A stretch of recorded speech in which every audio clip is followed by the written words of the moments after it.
Hello students, how are you? So I again welcome you on my channel's revision session. Today we shall revise 12th English Core long answer questions. So this video is presented to you by SK Jain PGT English JNV Katni MP. So let's start. So we have taken two questions today. Attempt any one of the following questions in 120 to 150 words. So this answer will carry 5 marks. Question is given as: the story Deep Water talks about Douglas' attempt to overcome his fear of water. The story can also be viewed as a figurative manifestation of life's many challenges. Elaborate with reference to the text.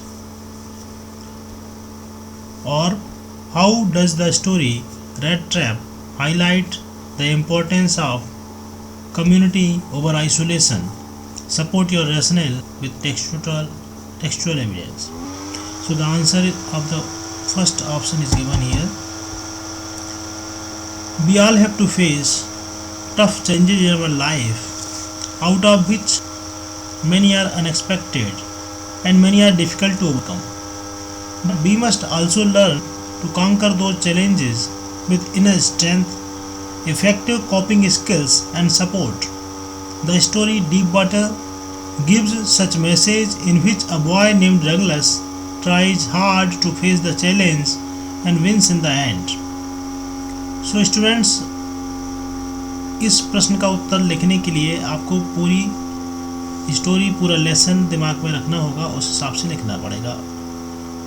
तो जैसे कि इसमें 4 paragraph में बांट करके बताया गया है कि शुरू में ये बता दिया कि हम सभी को अपने जीवन में कुछ टफ चैलेंजेस कभी कभी फेस करने पड़ते हैं, जिनमें से कुछ अनएक्सपेक्टेड होते हैं और बहुत मुश्किल से उनको ओवरकम कर सकते हैं।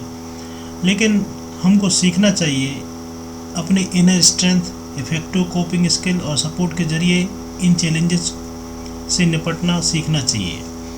डीप वाटर ही ऐसी स्टोरी है जो ऐसा मैसेज देती है, जिसमें एक लड़का है डगलस, जो कि एक चैलेंज को फेस करता है और अंत में जीत जाता है। Douglas had developed a kind of repugnance towards water. Repugnance, you also can say aversion towards water because of the misadventure that happened with him twice. To overcome his fear, he took the help of swimming instructor. He took rigorous training of 6 months before he gained full confidence to go underwater.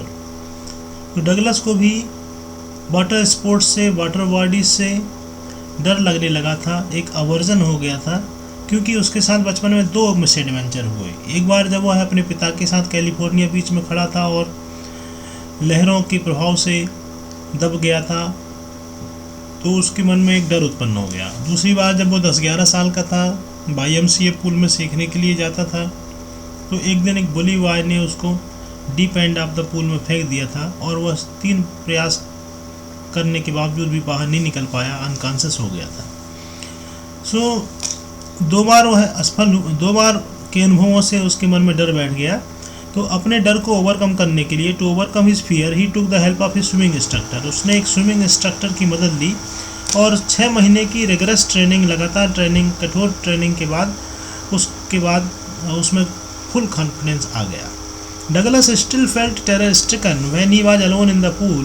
The fragments of the old sock were still alive in his memory, but then he thought that he would reproach it and go for another length of the pool. When he was not still satisfied, he went to Lake Wentworth in New Hampshire, dived off a dock at Triggs Island, and swam 2 miles across the lake to Swampert Island. He had his residual doubts, so he went to Conrad Meadows to Mead Glacier, dived into Baum Lake, and swam across to the other shore and back. Thus he made sure that all the terror had left. तो Douglas के मन में 6 महीने की training के बाद भी जो डर था, उसको दूर करने के लिए वह अकेले ही पूल में बहुत बार इस तरफ से उस तरफ तक गया। फिर भी जो रेसिडुअल डाउट्स बचे थे, उनको दूर करने के लिए वह लेक वेंटवर्थ और ट्रिग्स आइलैंड और बॉम्ब लेक, इन स्थानों पर जाकर के अकेले प्रैक्टिस किया और तब ये पक्का हो गया कि अब कोई डर नहीं बचा। So he drew a deeper meaning from this experience. Those who have known stark terror and conquered it can appreciate there is terror only in the fear of death. He had experienced both the sensation of dying and the terror that fear of it can produce, so the will to live somehow grew intensely. He felt relieved, free to walk the mountain paths, climb the peak and brush aside fear. इस प्रकार से इस कहानी का एक deeper sense है, deeper meaning है, जो कि वही समझ सकते हैं जिन्होंने स्टार्क टेरर, बहुत भयंकर किस्म के टेरर को फील किया हो और उससे ओवरकम किए हों। डगलस ने दोनों प्रकार के सेंसेशन फील किए कि sensation of dying and the terror that fear of it can produce, so in him the will to live grew in intensity. Now let's go to the second question. How does the story rat trap highlight the importance of community over isolation? Support your rational with textual evidence. तो जो कहानी है red trap, इसमें हमको ये बताना है कि सोसाइटी में रहना अकेले रहने से ज़्यादा बेनिफिशियल है, ज़्यादा अच्छा है। Loneliness is a disagreeable emotional response to apparent isolation. Loneliness is also described as a social pain, a psychological mechanism which persuades individuals to look for social connections. It is often associated with an unwanted lack of association and familiarity. In the red trap, the peddler is devoid of love, friends and family in his life, and all this is due to his poverty. He wanders lonely on the road selling red traps and begging for food or shelter. Sometimes he has to steal for surviving. People's behavior towards him is unkind and therefore he develops a negative attitude to them and thinks ill of others. He has a very pessimistic perspective and wants to succumb alone than trust anyone. He believes that everyone is greedy and blinded by the pursuit. He cannot build any kind of friendship. The tramp prefers to lead a monotonous life until he meets Edla Billmanson.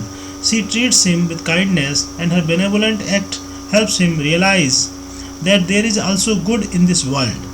She tells him to be optimistic. This reveals that one must spend time together with other people instead of depriving themselves from social attachments.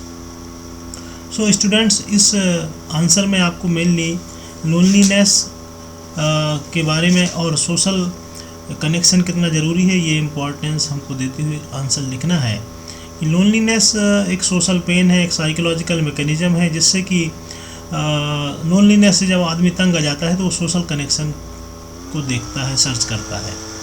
और जब यदि हम loneliness feel करते हैं तो हमको एक unwanted lack of association और फैमिलियरिटी फील होती है। रेड ट्रैप जो स्टोरी है इसमें भी पेडलर अकेले ही रहता था, उसकी कोई फैमिली नहीं थी और चूँकि वो गरीब था और चोरी भी करता था इसलिए अक्सर उसको लोग भगा देते थे। ही वाज चेज्ड अवे, ठीक है। तो चूँकि वह लोग उसको नफ़रत से देखते थे, भगा देते थे, उसको ये लगता था कि कोई भी संसार में अटैचमेंट के लायक नहीं है, भरोसे के लायक नहीं है, किसी से फ्रेंडशिप नहीं की जा सकती है।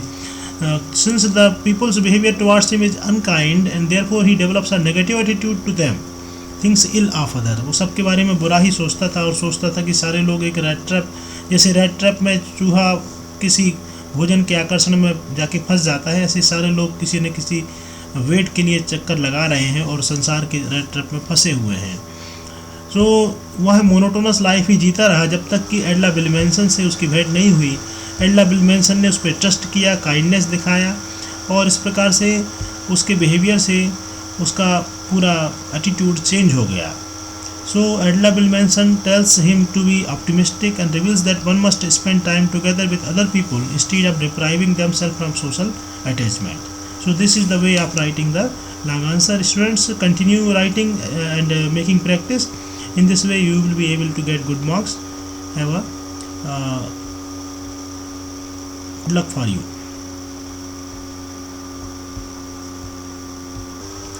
Thanks a lot. Like, share and subscribe. Comment your opinion about this video in the comment box.